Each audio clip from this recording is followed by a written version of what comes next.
to our continued E3 2018 coverage.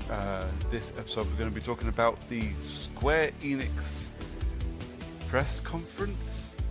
Yeah, it wasn't really a conference, more of a freaky conference. Yeah, well, this is the kind of thing the Japanese companies do. Like Nintendo do something very similar.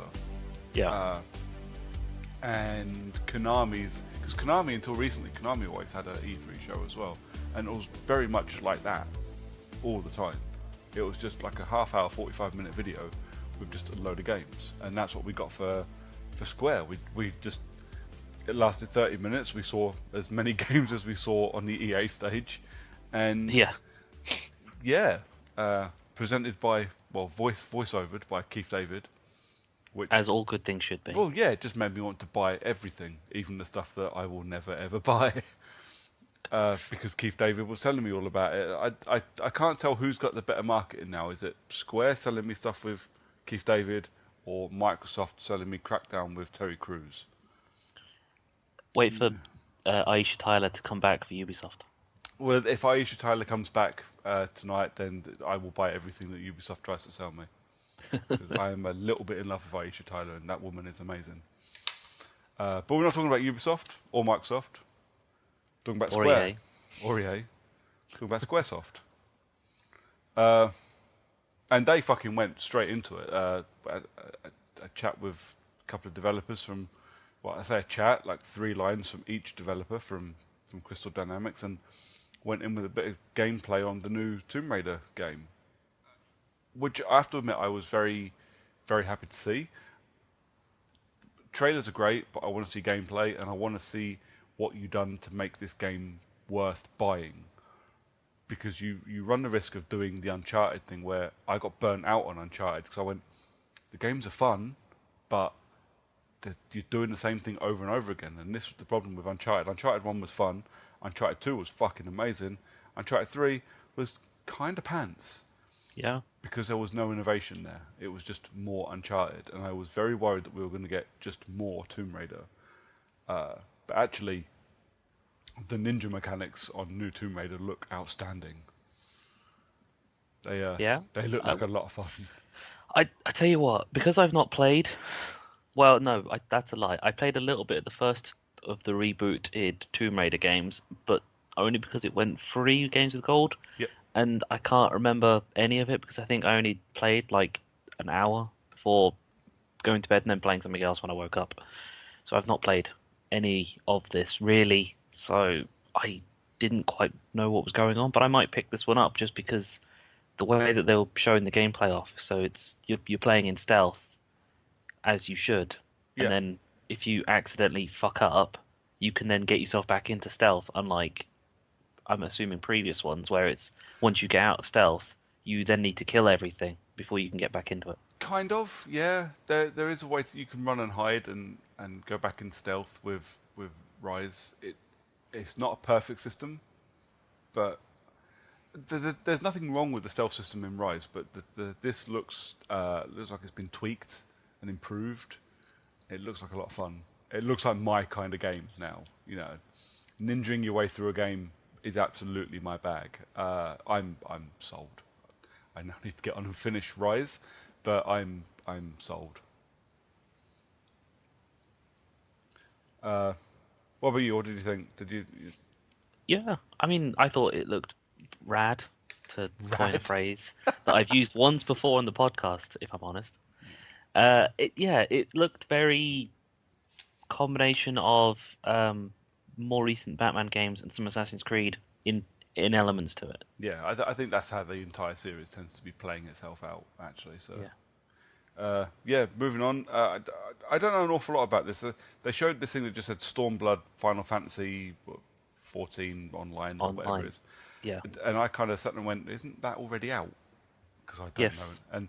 And then obviously we saw all this other shit and it went patch 4.3 Under the Moonlight. So actually what they were announcing was the Under the Moonlight patch, which it's just looks like more Final Fantasy. That's probably what it is. Yeah, I suppose if you're playing through 4 versions of Final Fantasy Stormblood, then this will be for you. And then they kind of parlayed that into announcing Monster Hunter World cross Final Fantasy 14 online. Yep. All right. Which looks really weird. But it's not the only crossover game that they announced, which was even more hilarious. Uh, yeah, I can't speak to Final Fantasy or Monster Hunter or any of these games. These are games I don't play. I can't tell you if they look good or not. I can tell you they look like Final Fantasy and Monster Hunter, and that's about all I can tell you. It looks like it's going to be Final Fantasy characters in the Monster Hunter universe. Okay. Is this a bit like on PlayStation you can play as Aloy from Horizon Zero Dawn in Monster Hunter? Yeah, I think so. Fair enough. Still doesn't make me want to buy it as much as I love Aloy. It's not happening. Be cool if they were to put do a crossover with Rico from Just Cause Yeah. into Monster Hunter. Or Gears of War. Yeah, Gears of War pop vinyls in Monster Hunter World. there we go. You found yourself a winner right there. Notes. Moved. Oh, we moved swiftly on to more. I was initially I was quite annoyed because we got more the awesome adventures of Captain Spirit stuff. So the free Life is Strange add-on. But then we got a bit of a chat from the guys from Don't Nod, who make Life is Strange, who said, Yeah. obviously it's going to be free, but this isn't Life is Strange 2, but it is your first steps into the world that is going to be Life is Strange 2. It's kind of like a wet your whistle, like your pre-drinks before going out. Yeah, it's the GT3 pre or GT4 preview version equivalent of Life is Strange 2. Yeah. Yeah, okay, I'm down with that. I was down with it anyway. Free Life is Strange game. Shit, yeah, son. Yeah. I really. It's weird how big the Life is Strange universe is going to be because this could be some random 10-year-old in anywhere in America. Because at the end of Life is Strange 1, you pretty much had the run of wherever you wanted to go. Yep. So, yeah, wherever you are now with whatever they decide to be the canon ending Well, and the characters you're going to meet in. but this is what made it quite interesting because they said like Life is Strange isn't just a town or a set of characters, so it's quite possible that Life is Strange 2 and the awesome adventures of Captain Spirit will just be a completely separate story, like basically like an anthology, like an anthology TV series like American Horror Story, which one season's got nothing to do with the other. Yeah, I'm quite happy with that.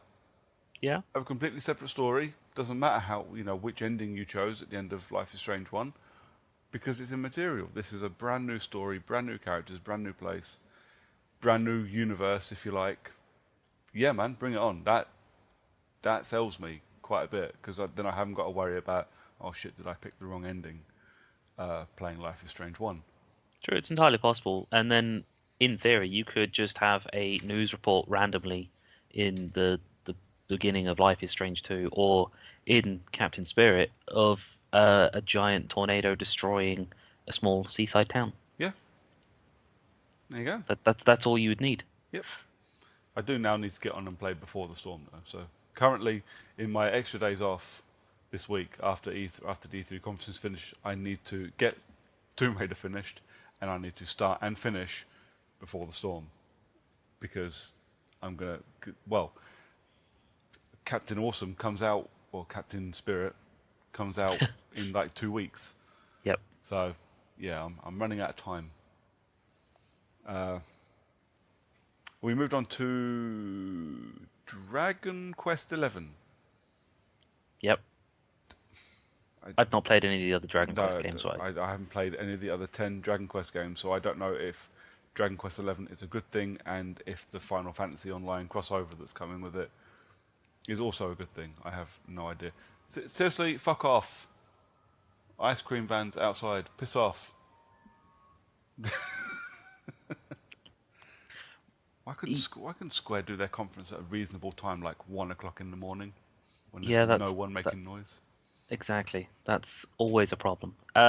With Dragon Quest 11, it does add to the whole everyone saying, "Oh yeah, we need to get a new IPs because having Halo, well, it's going to be 6 or Gears of War 5. Surely that's saturated the market. Surely we need a new IP instead of having a sixth iteration of a game franchise." Yeah. When Dra then the same people are probably going to be playing things like Final Fantasy 14 and Dragon Quest Oh yeah.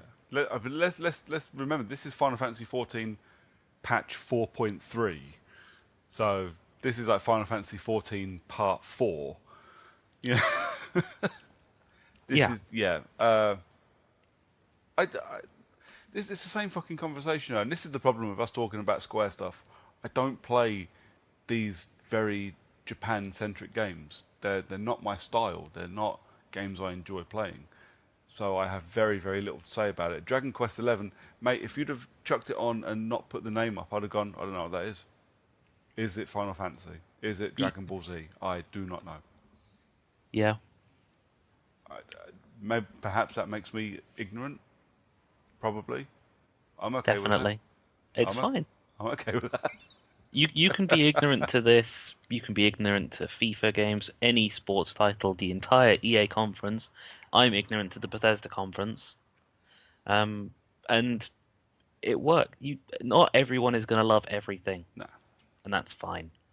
Uh, and then we got this what was basically a history lesson told in image form with a lot of writing that I had no chance of reading all of it as it flew through the screen, advertising what looks like a new IP for PS4 and PC coming next year called Babylon's Fall. Yeah. Uh, I want to say Platinum Games. Platinum Games making a game interests me Yeah. because they made stuff like Vanquish, which I really like. Honestly, they made Bayonetta, which I really like. Yeah. But And the fact that that dude swung his sword with what was essentially tendrils coming out of his back, yeah, that's pretty cool looking. yeah. But yeah, we that was all we had. And this is the thing I like and simultaneously don't like about these just pre-recorded video conference things. There's no one on stage to tell you about the game. No, Have a you just fucking kind of have advert. you just have to kind of guess what's going to happen. But based on the fact that it is Platinum Games, they made Vanquish, they made Bayonetta, and this advert was of a knight essentially swinging a sword with spine tendrils, kind of makes you think that this game could be fun.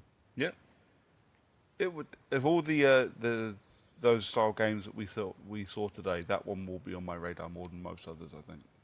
Yeah, Uh, the same advert again for Nier Automata, the definitive edition, which has now been renamed apparently in the 15 hours between the Microsoft conference and this one, which is now the Become as Gods edition. So it's Nier Automata plus all the previously released DLC, enhanced for Xbox One X, and yeah, yeah, it's all those things. it was exactly the same advert we saw yesterday. I don't know what to tell you. Moving on, we got a Switch announcement for Octopath Traveler. Did we see Octopath Traveler yesterday? Uh, why would we have seen it I yesterday? don't know. I just, as the name came up, I was like, I feel like this has been mentioned or we've mentioned it already. I think I've mentioned it, but not recently. Oh, okay. I don't know what Because Octopath Traveler is. it's a Switch, obviously, game. But it's been on the Switch radar for a little while. Okay. I think it might have a demo coming, but it's like I said, it's been on the Switch radar for a little while, and I keep seeing people talking about it on the Switch subreddit. Okay. But it's just another typical Japanese pixels with barely wearing any clothes on their women Well, characters. so it's Dead or Alive. Yeah, except more pixelated. Yep. And then we got an extended trailer, pretty much, of, or for, sorry, not of, it's terrible fucking English, extended trailer for Just Cause 4 with weaponized weather. Yep. Well, it's Wep- like when I tweeted. Apparently, we're not doing enough damage to the Just Cause world, so I they've now made the weather do it as well. I figured out what it was that I don't like about Just Cause 3 and can see happening with Just Cause 4. And it's not that the game's bad, it's not.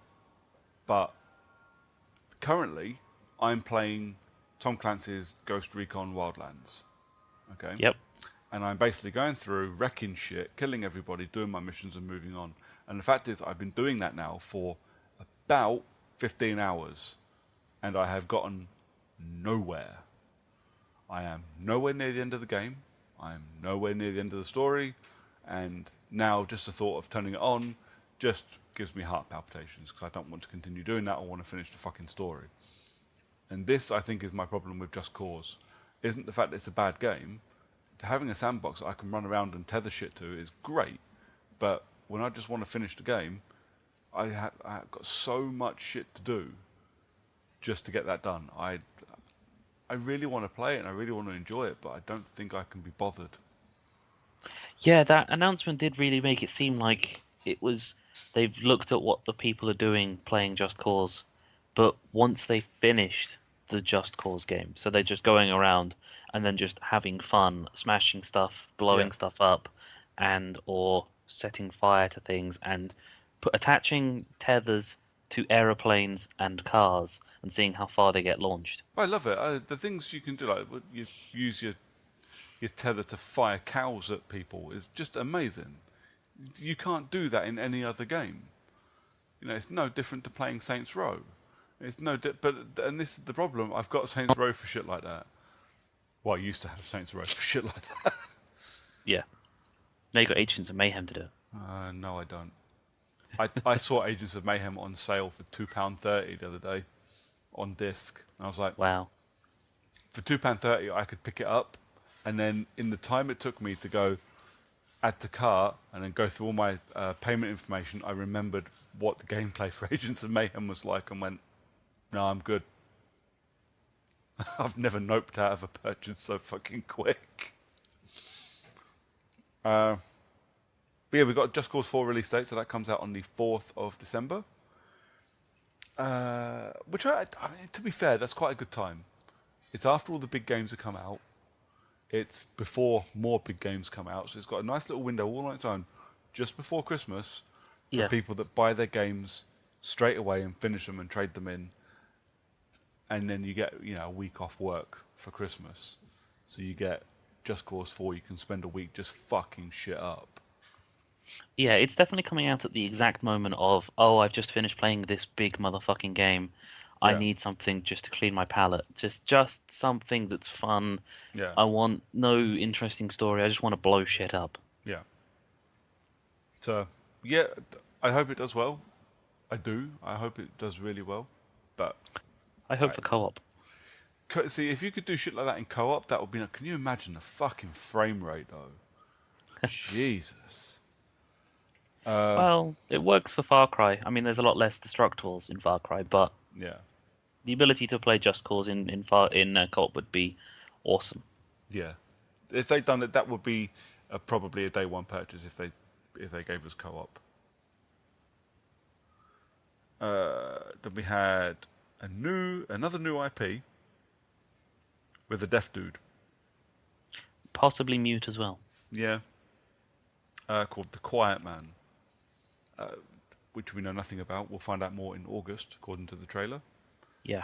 But we have a dude who just seems to walk around beating up bad guys and is deaf and possibly mute. So, I don't know. It looks, as a premise, it could be interesting, but I don't know anything about it. You need No, to tell me why this dude is doing that. Is he really Daredevil? kind of, it's like more of a freaky Daredevil. Yeah. You can see.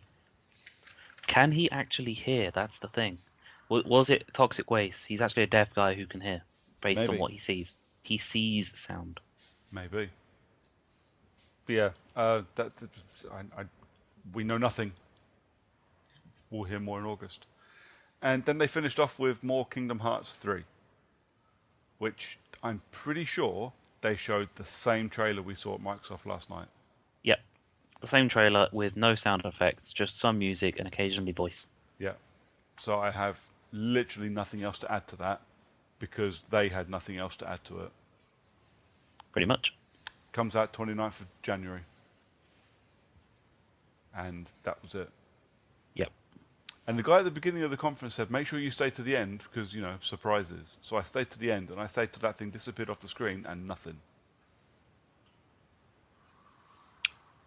I was a bit Pretty sad. much. I was hoping for a surprise. To be honest, I was hoping for Deus Ex. But that was never going to happen.